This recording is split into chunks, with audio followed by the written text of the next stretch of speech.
Hi friends, welcome to Deepthi's World of Cooking.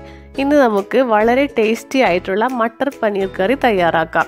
ഇത് വളരെ ഈസിയായി ഉണ്ടാക്കാൻ പറ്റുന്ന ഒരു കറിയാണ്. അതിനാവശ്യമുള്ള സാധനങ്ങൾ എന്തെല്ലാമെന്ന് നോക്കാം.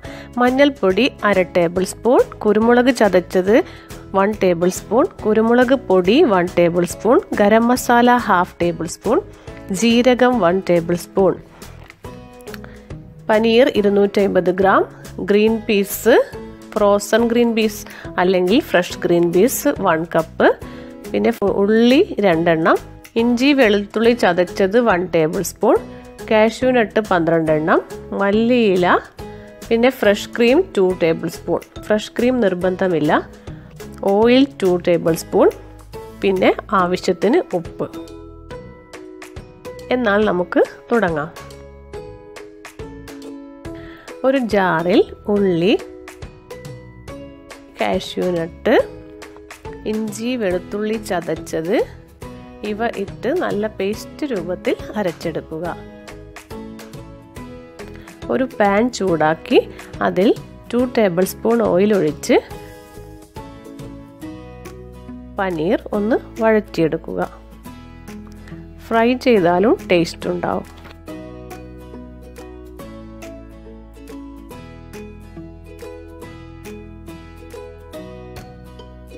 പനീർ മാറ്റിയതിന് ശേഷം ജീരകം ഇടുക. അത് നന്നായി വഴറ്റിയെടുക്കുക. പിന്നെ അരച്ച പേസ്റ്റ് ചേർത്ത് നന്നായി വഴറ്റാം. കുറച്ച് ബ്രൗൺ നിറമാവുന്നത് വരെ വഴറ്റണം.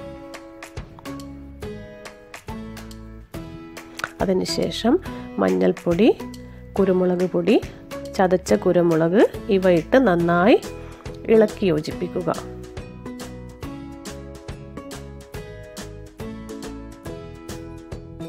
ഈ സമയത്ത് കുറച്ച് വെള്ളം ചേർക്കാം. പിന്നെ അത് നന്നായി മിക്സ് ചെയ്തെടുക്കാം.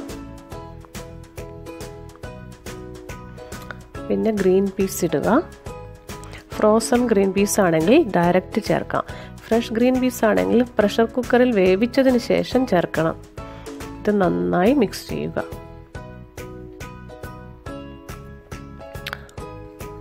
അതിനുശേഷം പനീർ ചേർക്കാം.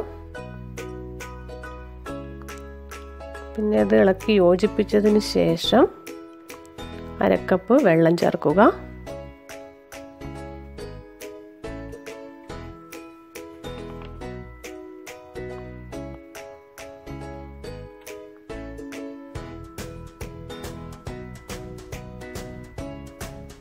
അപ്പോൾ അല്പം ഗരം മസാല ചേർക്കാം.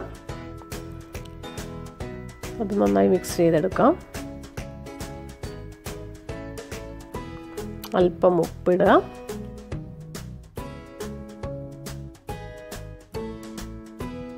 രണ്ട് ടേബിൾ സ്പൂൺ ഫ്രഷ് ക്രീം ചേർക്കാം. ഇത് നിർബന്ധമില്ല, കാരണം കാഷ്യൂ നട്ട് അരച്ചതുകൊണ്ട് തന്നെ കറിക്ക് നല്ല കൊഴുപ്പുണ്ടാവും. നന്നായി ഇളക്കി യോജിപ്പിക്കാം. അപ്പോൾ 1/4 കപ്പ് വെള്ളം കൂടി ചേർക്കാം. നന്നായി ഒരു 7 മിനിറ്റ് വരെ തിളപ്പിക്കാം. അല്പം മല്ലിയില ചേർക്കാം. നന്നായി യോജിപ്പിക്കുക.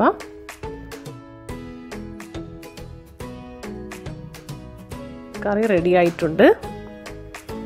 ചപ്പാത്തിക്കും നാനിനുമൊക്കെ പറ്റിയ നല്ലൊരു കറിയാണ്. എല്ലാവരും ട്രൈ ചെയ്ത് നോക്കണം. റെസിപ്പി ഇഷ്ടപ്പെട്ടെങ്കിൽ കമൻറ്റ് ചെയ്യാനും ഷെയർ ചെയ്യാനും മറക്കരുത് കേട്ടോ. അടുത്ത പുതിയൊരു റെസിപ്പിയായി വരാം. Thanks for watching Deepthi's world of cooking.